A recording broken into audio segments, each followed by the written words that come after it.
Bem-vindo ao Debate. Pense na última vez que você abriu um aplicativo de mensagens no seu computador, algo para uma tarefa simples como trocar texto e imagens. E de repente você ouviu as ventoinhas dispararem.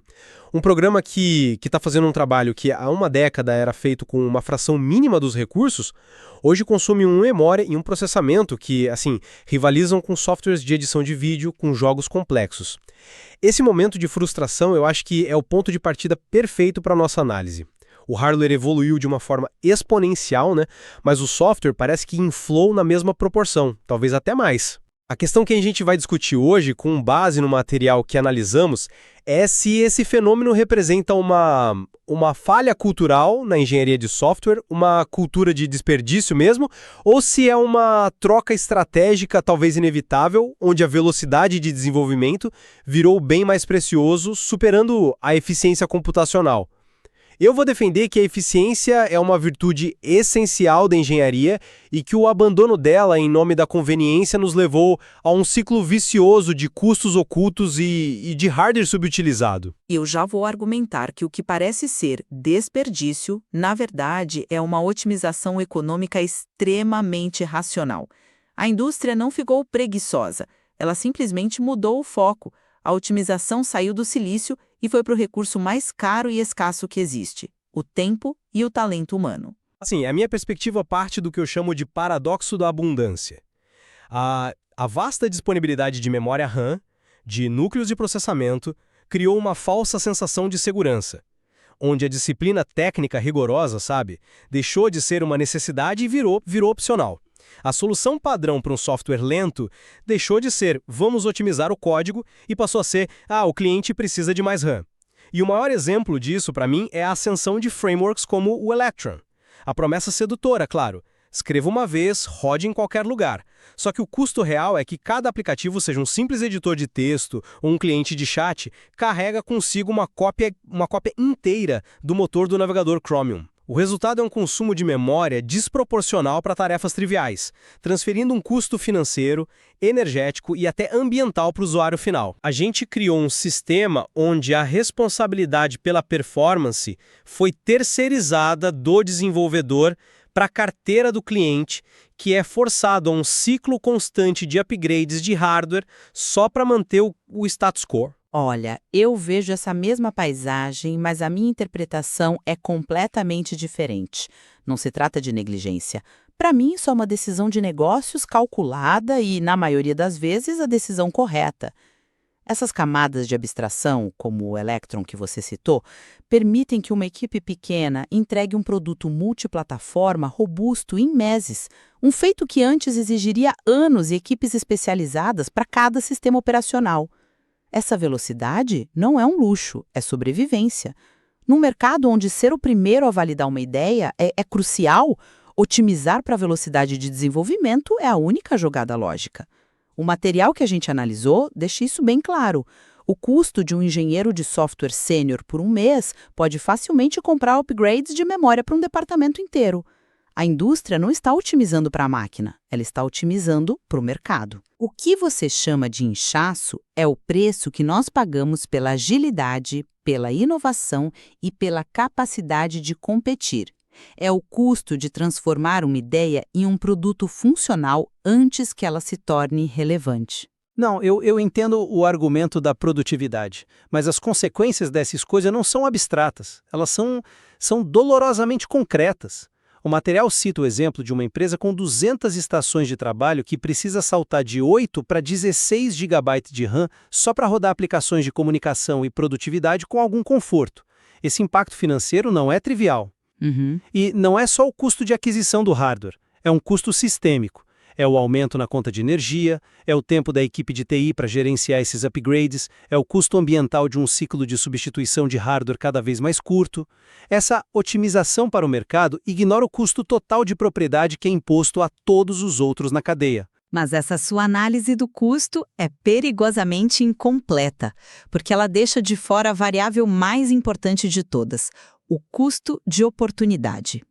Quanto custaria em tempo e salários para essa mesma empresa desenvolver suas ferramentas do zero, sem os frameworks modernos, para que elas rodassem perfeitamente em 8 GB? A resposta é Muito mais do que o upgrade de hardware. O produto talvez nem existisse. A capacidade de usar uma plataforma como o Electron significa que a empresa pode focar 99% do seu esforço de engenharia na lógica de negócio que a diferencia, em vez de ficar reinventando a roda da renderização de janelas ou da comunicação de rede. Você fala em custo sistêmico, mas o maior custo para qualquer negócio é a irrelevância. Um produto que chega a 6 meses atrasado no mercado porque estava sendo micro-otimizado é um produto que pode já nascer morto. O upgrade de hardware é um custo operacional previsível. O fracasso por lentidão no desenvolvimento é um risco existencial. Mas aí é que tá. O seu ponto sobre o risco existencial é o cerne da questão para uma startup. E eu concordo que para uma empresa em fase inicial, essa é a única métrica que importa. A minha preocupação é quando essa mentalidade de lançar a qualquer custo se perpetua em empresas maduras, com produtos estáveis e milhões de usuários.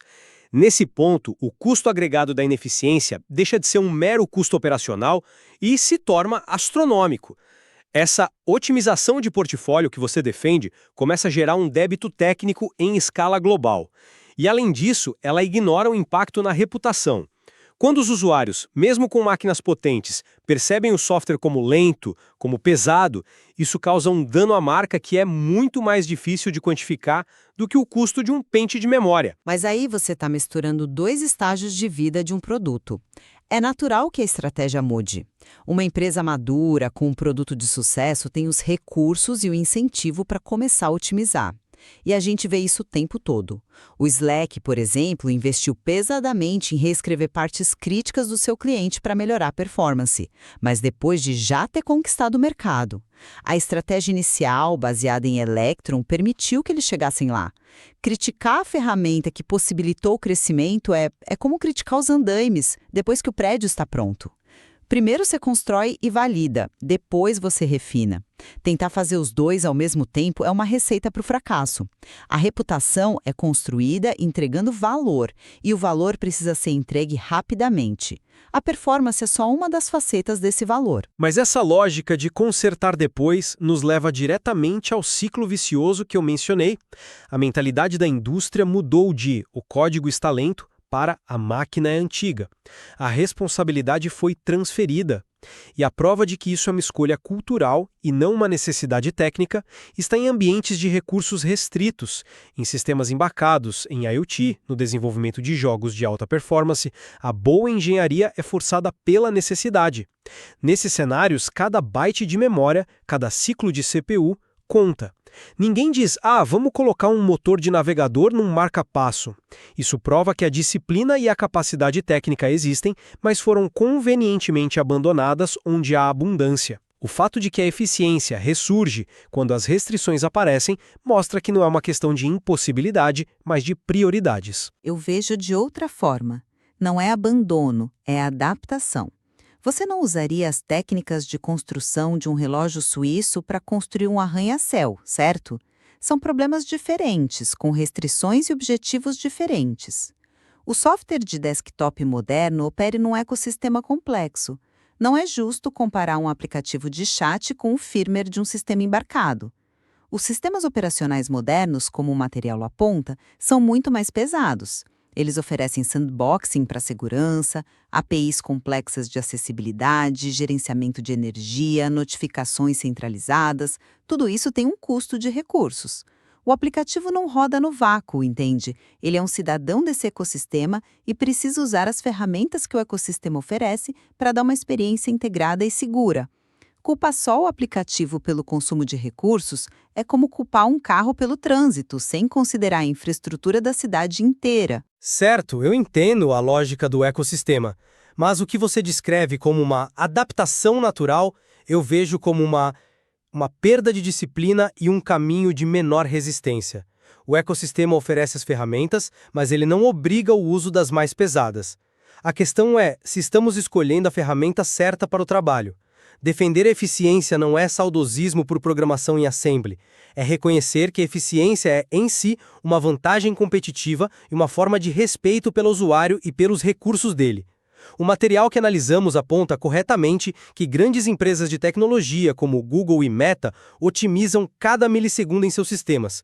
Uma economia de 1% nos data centers deles pode representar milhões de dólares. Se a eficiência é crucial em hiperescala, por que ela é tratada como um luxo dispensável no software que roda na máquina do cliente, onde o custo agregado em milhões de usuários é igualmente massivo? Esse é um argumento forte, admito. Mas a comparação com a hiperescala, ela é traiçoeira. É precisamente a escala que muda a equação econômica. Para o Google, otimizar uma busca em 10 milissegundos, multiplicado por bilhões de buscas diárias, gera uma economia real e gigantesca em infraestrutura. O retorno sobre o investimento dessa otimização é claro. Agora, pegue uma equipe de 10 desenvolvedores criando um software de CRM. O custo de oportunidade de passar 3 meses otimizando o consumo de memória em 200 megabytes é imenso. Nesses 3 meses, um concorrente pode ter lançado 3 novas funcionalidades essenciais e conquistado uma fatia do mercado. A verdadeira vantagem competitiva para a maioria das empresas não é a eficiência de CPU, é a velocidade de adaptação.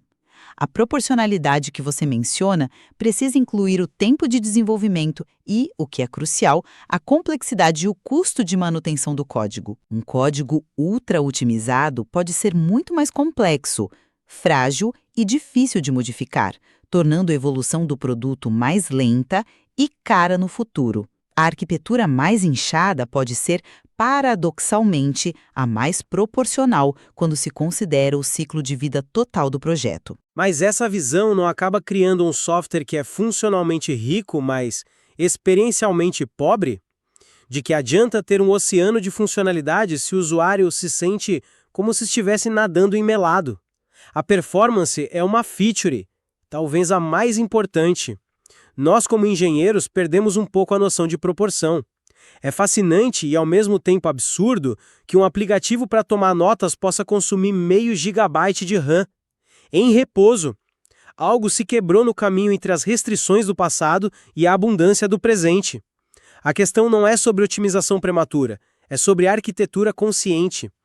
A escolha de uma base tecnológica que, por definição, é pesada, não é um detalhe de implementação. É uma decisão fundamental que define um teto de eficiência para todo o projeto. Outras. E a proporção que você acha absurda pode ser perfeitamente razoável do ponto de vista do desenvolvedor. Usar uma base tecnológica conhecida, documentada, com um ecossistema rico de bibliotecas, permite que o desenvolvedor entregue mais valor ao usuário, mais rápido. Esse meio gigabyte de RAM pode ser o preço de ter integração com calendários, pré-visualização de links, colaboração em tempo real e dezenas de outras funcionalidades que o usuário espera. Construir tudo isso do zero de forma otimizada seria um esforço hercúleo. A questão então se torna: o usuário prefere um aplicativo de notas extremamente leve que só faz texto ou um pouco mais pesado que se integra a todo o seu fluxo de trabalho?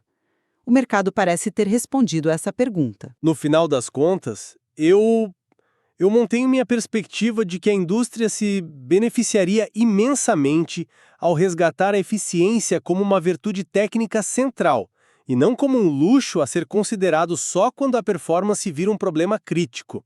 O verdadeiro salto de maturidade na nossa área não está em construir máquinas cada vez mais poderosas para rodar softwares cada vez mais pesados, mas sim em escrever software elegante e respeitoso que mereça rodar nessas máquinas incríveis. Quando um sistema exige recursos desproporcionais para tarefas simples, a primeira pergunta não deveria ser qual hardware comprar, mas sim qual decisão de arquitetura nos trouxe até aqui. E eu concluo que essa evolução do software com seu apetite por recursos não é um acidente ou uma falha. É um reflexo direto de uma mudança inteligente nas prioridades econômicas e estratégicas. A produtividade humana e a velocidade de entrega se tornaram os ativos mais valiosos, e as ferramentas e arquiteturas que usamos hoje são uma resposta racional e eficaz a essa realidade. A discussão não deveria ser sobre um suposto desperdício, mas sim sobre onde a otimização estratégica, seja ela no código, no tempo do desenvolvedor ou no tempo de chegada ao mercado, gera um maior retorno sobre o investimento no cenário competitivo em que vivemos. A tensão entre a A pureza da eficiência computacional e o pragmatismo da produtividade do desenvolvimento permanece claramente no coração da engenharia de software moderna. Não existe uma resposta única. E o material que exploramos oferece uma base rica para que cada um de nós continue a ponderar sobre o impacto e as vastas consequências dessas escolhas fundamentais.